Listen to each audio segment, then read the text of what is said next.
அனைவருக்கும் ஆத்ம நமஸ்காரம். கருக்குருதி குரு சக்தி மையம் நாத மகரிஷின் அன்பான வணக்கம். வள்ளலார் இறைவன் நம்ம உடம்புல இருக்காரு, நம்ம உடம்புல தான் இருக்காரு, இறைவன் வெளியே இல்லை, நம்ம உடம்புல இருக்காரு, ஆதியில் தான் இருக்காருன்னு சொல்லி குறிப்பிட்டிருக்காரு.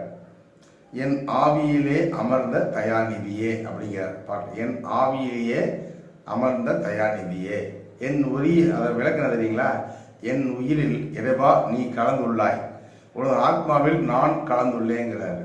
அப்ப ஆத்மா உயிரோட டெபாசிட் எங்க இருக்குன்னா ஆதியில். இறைவன் இருக்கும் இடம் பூர்வ மத்தியத்திலேங்க, ஆதியில் ஆத்மஸ்வரூபமா இருக்கிறார். அங்கதான் மூச்சோட டெபாசிட் அங்கதான் இருக்கு. இதை கற்றுத்தருவதுதான் ஆதிநாத வித்தையில் இந்த நிலை கற்றுத்தரப்படுகிறது. சகல சௌபாக்கியம் பெறுக.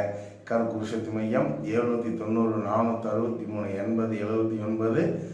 சகல சௌபாக்கியம் பெறுக.